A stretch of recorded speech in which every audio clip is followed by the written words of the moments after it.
Rahogmir, Punch Out Boxing. I am meeting for the first time the infamous Spencer Wilcox, all the way from Vegas, I believe, by Yeah, way I'm of from Hamilton. yeah, I'm from Hamilton, Ontario, Canada, but I train here at a Split T Boxing Club in Las Vegas. All right, interesting story. Spencer, of course, infamous. I'm not being rude there. That is actually your nickname, so maybe we can Yeah, start yeah, there. How yeah. did you come by that ring moniker? Honestly, I was never into the whole nick. Even now, like honestly, I'm gonna be honest, I'm not into the whole nickname thing for myself. I've always viewed it as I want my name to be known, not my nickname. And I don't know, I got nothing against them. I've just always found it a little bit I don't know, it's something I've just never been too keen on, and nothing's ever stuck. And then one of my stable mates from back home, Josh O'Reilly, who he prides himself in giving everybody their nicknames. Like he likes to, so he kind of put that one on me, and I said, you know what? Out of everything I've heard, I don't mind that. And I kept getting not peer pressured by everybody, but everywhere you go, what's your nickname? What's your nickname? What's your nickname? So I said, you know what? Out of everything I've been given, I like that, so I'll stick with that. But yeah, I'm not the biggest nickname guy, so to speak, or ring name, but I just want my name to be known. But sometimes you have to have it, and I've gotten a lot of positive feedback about that. So I guess old Dubsy did his good. Hey, why not? I mean, Yeah, I would say it doesn't seem appropriate for you because you seem like a well-mannered, clean-cut sort of guy. So, yeah, but yeah, you know yeah. what? I think, but I do get to punch people in the face and hurt them for a living, right? So Yeah, true. yeah, Maybe in that sense, yeah, yeah. maybe it's more appropriate than I realized.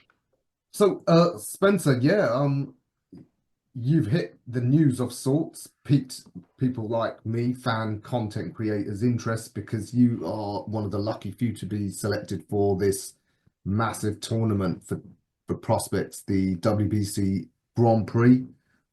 Yes. Yeah, tell us how'd that come about? So the way it came about was we were kind of iffy, him and Han, about the tournament.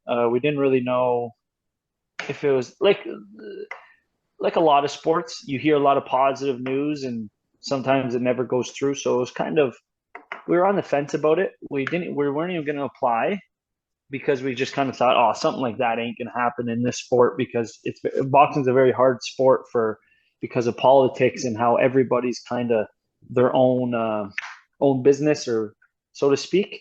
Mm. Uh, there's a lot of stuff like that that can get in the way, right? So we weren't really thinking too much of it. And then we actually back home. I've actually got to know Lennox Lewis, Hmm. and he basically said, "Hey, man, if you want in on this tournament, I can really help you. I can help push your name along to the choosing process." And we said, "Wow, like it's actually going. If it's like Rio, like let's do it. This is an amazing opportunity." So thankful to him, and obviously the big man upstairs, God, I got selected. Yeah, well, we're glad you did. Canada needs some repping out there. Yeah, we do. We really do. We really, really do. Amongst the massive worldwide talent. Before we go into that, though, I just want to recap your boxing journey and looking back at your amateur career. Quite a stellar amateur career. Looks like you've been like to all the international tournaments, all of that. And I noticed you've even been to the one local to me in Alexandra Palace, the Haringey Box Cup. Yeah, Yeah, if you just yeah. tell us about your amateur career, when you started boxing, what got you into it. So I started boxing fresh out the womb, so to speak. Uh, once I came out the oven, I was throwing fists because I come from a family of fighters. I have Mhm. five older brothers, and four of them are fighters. Uh, so I was the youngest boy. I got one little sister below me. So we got a house full of six boys, one girl, and being the youngest boy, I just fell in love with it from day one because my dad owns a gym back home, Steeltown Boxing Club. Mhm. Um, so you know what? It was just second nature. Like hanging out at a boxing club was second nature. Hanging around boxers was second nature. It was really just a way of life for me when I was younger. I was never pressured at all. Um, and then you hit the age group of about like I started training. I couldn't even put a date on when I started training. Couldn't even tell you. But right away, obviously, do with the older brothers and my dads, uh, they had me learning my stance probably just when I learned how to walk. And I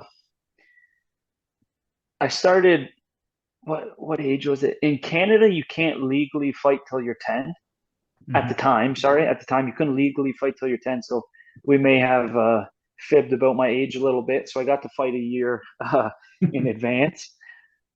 And so that started that journey. I was into other sports my whole life. And then once in Canada, once you hit about 15 is kind of when you got to make that decision where, okay, are you doing it or not? Because that's when guys start hitting those growth spurts where they start getting that man strength behind them. People are really starting to take it serious. So skills don't really do anything. They help you, but if you got the skills and you're not working and dedicating your life behind it, you're really not going to get anything out of it after about that age, right? So especially if you want to be successful in it. So that's when I started. I stopped playing hockey and all my other sports and started pursuing. I was always pursuing boxing every day of my life, but that's when I made the decision. Okay, this is a priority, and so right away I ended up getting on the national team. I think the national I won nationals 5 times, and I was on the national team for like 6 years. Around that, 5 6 years. Um, I got traveled to Portugal, London, Korea, all over the place for it. I'm very grateful for my amateur pedigree. If it wasn't for COVID, I think I could have had a lot more accomplishments in my amateur days. But you know what? I had about 140, 150 fights, only about 15, 20 losses max. So when I look back at it, yes, I wish I could have accomplished more. Uh, that's just the standard I have on myself. But you know, I'm proud of what I did. I'm happy with what I did, but I don't think I'll ever be satisfied with whatever I do in boxing. I think there'll Mhm. always be a little bit more I want. Um, so yeah, that's about my amateur journey without getting into it too depth.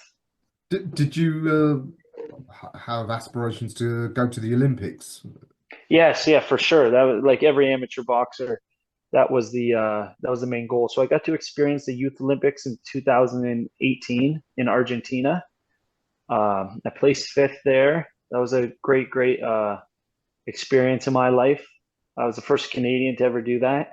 So that was a very great thing. But I wanted the Senior Olympics, and yeah, COVID hit, and the program back home just kind of for the amateur like national circuit, like most things couldn't really last during COVID. So I was at a big standstill, and I was at a standstill at a very valuable time in my career. Right, that's very important time in your career where you should be growing. So I didn't like the way the politics were handling it when it comes to boxing on the amateur circuit. So they said a few things to me that rubbed me the wrong way, and I just said, you know what, it's time to close that chapter and open the next one. And that's how I ended up in the pros. But yeah, of course, that's one thing to this day that bothers me is that I didn't get to go to the Olympics. That was my aspirations as a kid. But boxing is a love for me, and I'm the politics and the amateurs. It was just too much to deal with. It takes away from the passion and the love, Yeah. and especially when you're not making no money, everything is just pure sacrifice and pure risk, which is fine. I get that, but when you don't even have a fair shot on paper, it just kind of killed the killed the dream in that aspect of the amateur circuit, but it carried on to the pros, right? Yeah, quite a few fighters that I spoke to turned over. Yeah, they said similar to what you. So you've been a pro for what 3 years now, gradually Yep. developing. When did you relocate to Vegas? And I presume it was so you could get what better training, sparring, that sort of thing. Yeah. Well, I don't believe in the big fish in a small pond, Mhm. and I'm very lucky where I grew up with a very talented gym for especially for Ontario. I got a great coach who's my father, Robert Wilcox, back home, and he's a very rare coach who can produce fighters, not steal fighters, so to Hmm. speak. Uh, he's very, very good at teaching them from day one, and I think it's a great talent. But when it comes to the sparring and stuff like that, I was starting to hit that age and that skill level where the sparring, I needed it a little bit higher level. I needed to basically get away from my comfort zone and come challenge myself. So I think it was last February. Yes, last February was my first camp down in Vegas. Um, Eric Belanger, who's my coach down here, was actually from Ottawa, which so him and my father, he was one of my father's best friends in boxing. I've known Eric since I think he's known the family possibly before I was even alive. I don't even know. Eric's a part of the story, right? And so Eric took the risk as a coach. He left from Ottawa to Vegas, and so it kind of felt like God had a plan and worked out perfect, right? I get to sacrifice, come across the continent, and be with a coach who my father has worked with for 20 years, right? They've been friends forever, and they both speak very highly of each other, and they have a very similar coaching style. So I just think you couldn't ask for a perfect storm, right? A better perfect storm between Eric taking the risk coming out here, just who Eric is a very good coach, and it made the process a lot better for sure. Having somebody from that you've known for years uh, come down here, and I think it's really paid off. Like the sparring's amazing. It's really hard being away from family. I think that's the hardest thing about it because I come from a big, very, very close family. Like we're the type of family you'll be playing road hockey, and my eldest brother will be cooking on the barbecue and playing the game with us, right? Even to this day. So we're insanely close. That's definitely the hardest part about being out here, but that sacrifice pays off because then you get into that fight mindset, right? I really notice the benefits mentally. I absolutely love my family and I hate not being near them. Uh, but that puts an edge and a chip on your shoulder where basically you put it like I always tell myself this person in the ring is the reason you can't see your family. So Hmm. it kind of use it as a little pump up, right? And even though it's not true, but sometimes you got to lie to yourself and make up little fake scenarios, and it puts a chip on your shoulder that you need in this sport, right? You can be a nice guy outside of the ring, but you can't be one in the ring. That don't work, and it really helps with that for sure.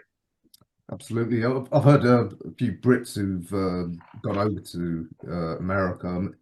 That it's really up their level. Have you found that like the way the sparring is a lot more intense? You know, you might get some of these like Latino guys who have come Oh from yeah, some slums and they're just looking to take your yeah. head off. You got to be sharp. The biggest difference here is everybody's in the same boat as me. Nobody's seeing their family. Everybody's sacrificing, everybody's risking, everybody's out here to make it. Nobody's here to have fun, so to speak, right? Everybody is here because they want that dream to become a reality.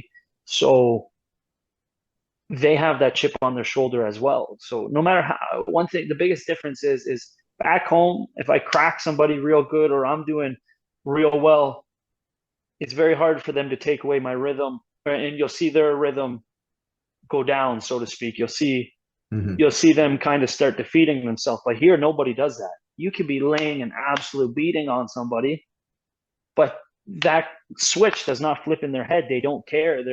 They are there to win, right? Every time you spar here, it's a fight. So if for 2 months I'm fighting twice a week, by the time fight night comes, I'm ready, right? It becomes what you do, so to speak. People here don't have a day job, right? Everybody's here sacrificing and risking everything. So when they come to a sparring session, there's a lot to prove every session, right? It's not your buddy who you grew up with for 15 years where you're sparring and you know each other so well. Where this is here where it's like if they can knock you out, they're going to try and knock you out, just like it is in a fight, right? So it's that harshness you need, though. Hmm. Yeah, well, that will hold you in good stead for this tournament. So I mean, you've already done what, an 8 rounder, your last fight out. You have fought once in America. This is going to be your first time out, well, as a professional I guess, on the Asian continent when you go over to Riyadh. Yeah, yeah, yeah. I'm very excited about it. I always say the best way to travel is through boxing, man. I love it. I love seeing the culture. I love seeing how other countries prepare. It's actually what I miss the most about the amateurs.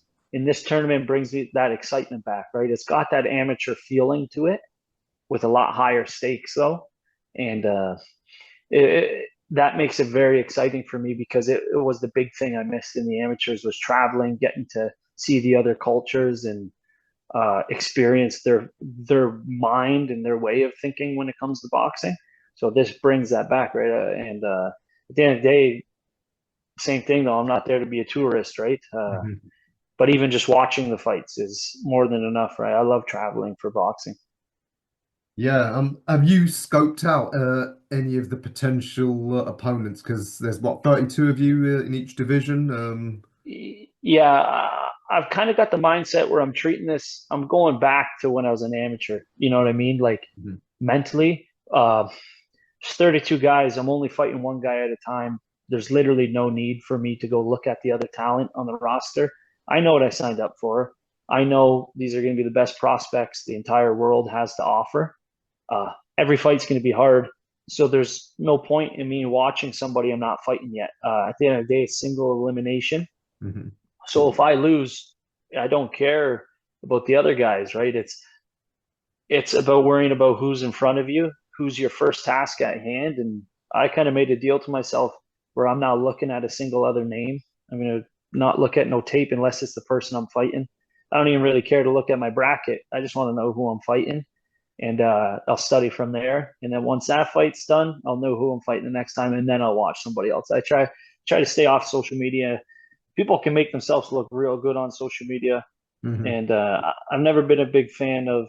I like studying the people I'm fighting, not the next person. I think that's.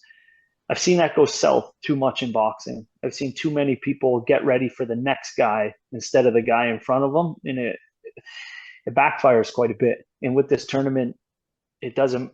The next guy doesn't matter unless you get past the first, right? Absolutely.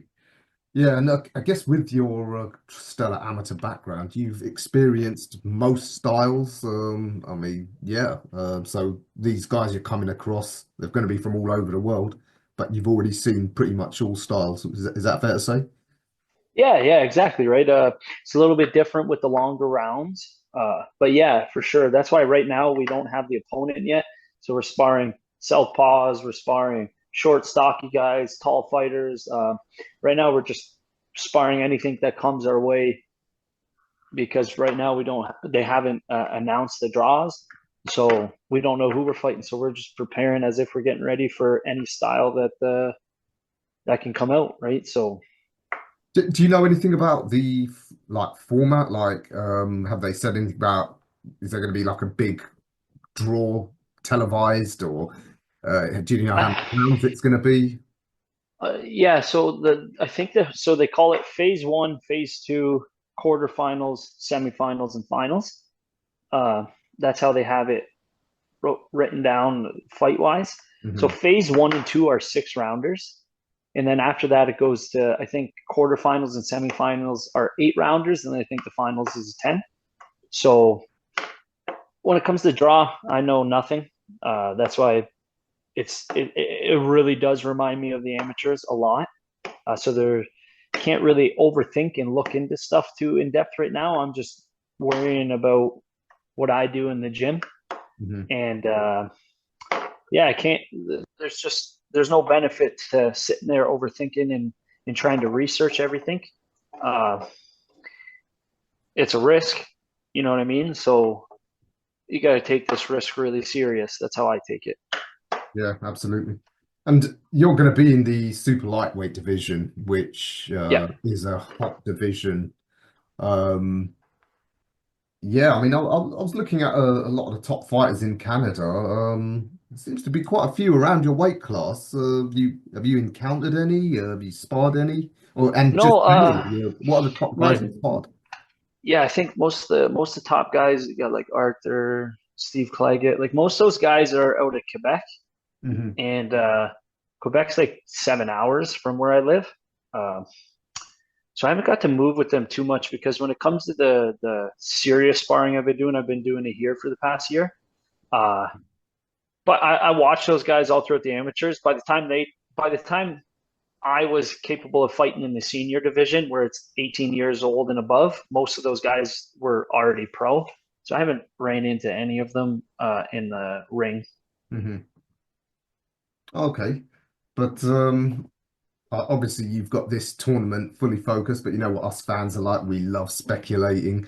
I mean, Yeah, yeah, it'd be great for Canada if the if you could get some local rivalries. I don't know what maybe Canada's boxing culture is like, but here in the UK, when there's local rivals, you know, different parts of London or London against Manchester, those fights yeah, yeah, often yeah. get more interest than you Like know. Chris Eubank and both Yeah, I juniors mean fighting right now, that right? that that, Yeah, that fight's the biggest fight in the country. So, yeah, yeah. See, and you know what I mean? That's also yeah. Like, don't get me wrong, that happens a lot. Like, there is a lot of Canadian rivals, but I don't look past Canada, so to speak. But I'm just kind of on the path where if it's if it can get me to a world title in a big fight, I'll do it, right? mhm, I don't got no names on the top of my head or anything like that when it comes to Canada. I just kind of keep my nose down, stay in my own path, and take each fight as it is. Uh, but yeah, there's definitely some big fights for me that can be made Canadian wise. Uh, but right now, all I care about is uh, this tournament, right? Like, and if I got to run into another Canadian at this tournament, so be it. But right now, this is the main focus, and anything to get me to the world stage is where I'm focused on. I don't care where they're from or who they are. absolutely. And because of that great amateur pedigree, were you and your team always of the mindset that you're going to move fairly quickly? So once this tournament's over, you looking really to be in those sort of fights against other contenders thereafter? Yeah, like I can't even imagine when I win this tournament, the ranking will be crazy, right? Because Hmm.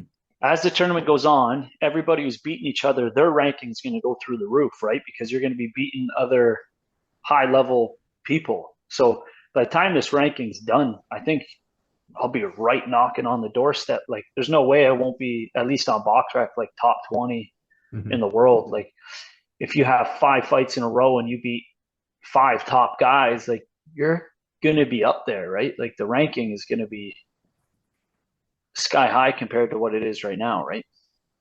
That would make sense. And given the WBC are ostensibly running this, Mm-hmm. you'd expect them to give the winners a pretty high ranking. So, Yeah, exactly. yeah, exciting times. When are you heading out to Riyadh? Is it a month from I now? don't know. We just sent all our travel information literally like 2 days ago, so I Hmm. assume we'll be finding all that stuff out any day now. So you're well, pretty much in coming into the final month of training camp, I guess. Yeah, yeah, yeah. Like, 'cause I think they're aiming for like and near the end of April. Like, we haven't gotten an exact date yet for our weight division, so just see how it goes, right? I hope they send us there multiple days before the fight because that's a big time change. But so sometimes you just gotta roll with the punches. If they do, they do. If they don't, they don't. Whatever, right? Like, just gotta do what I can do. And yeah, but back when you was in the amateurs, did you often have to say fly a far distance and then fight the next day? Was that all? Yeah, like we'd never really got too long, which was always annoying because the other teams were always there multiple days before we would ever land. So they'd have the time to get used to the time change. But for some reason, that was something we just, I don't know why. It just, the national team didn't really do. Mhm. But because that's a thing, right? That jet lag's real. And so, yeah, it'd be nice if they send us down a few days before. But if they don't, what can you do, right? Yeah, I'm sure you're professional in it and you'll get on with the job. I'll figure it out, right? Yeah. Absolutely. One last thing is Bradley Wilcox your older brother? Yeah, Bradley, Steven is my older brother. Jesse's my older brother, and so is Sheldon. Uh, Steven, Jesse, and Bradley are professionals. Yeah, just looking at the records, I can see Bradley's pretty high up and also an unbeaten pro at welterweight. So yeah, as you said yourself, quite the fighting family. Yeah, yeah, it's in our blood. And incidentally, I noticed that your cap's got the five leaf or four leaf clover. Are you of Irish descent? No, no, we're actually Scottish and Italian, Uh-huh. but that's like far down. I always just tell people I'm Canadian. And no, this is one of my sponsors, Claire's. Like they help sponsor my camps, and they actually really make these camps in Vegas possible. So very thankful for them. Yes, indeed. Yeah, I know how important sponsors are for you Yeah, young yeah. pros. Without them, I wouldn't be able to do these full camps. Yeah, indeed. Big up to all the sponsors helping our young fighters. All right, Spencer. I will leave it there. Thank you so much for your time. Yeah, is there anything you want to add? Oh, thank you very much for giving us young fighters a platform for new audiences to see our face. And without guys like you, the sport would be nowhere. Oh, thank you. It's not often we get some appreciation, but yeah, Yeah, we're here to serve you guys. no. All right, Spencer Wilcock, not as infamous as your nickname, but it's been a pleasure introducing you to In the ring. We'll say it like that. We'll say in the ring, definitely in the infamous. ring. Yeah. Yeah, good luck for Riyadh, and hopefully we will talk to you again after the tournament. Yes. Yeah, for sure. Anytime. Thank you very much, sir. Many thanks. We'll see you soon.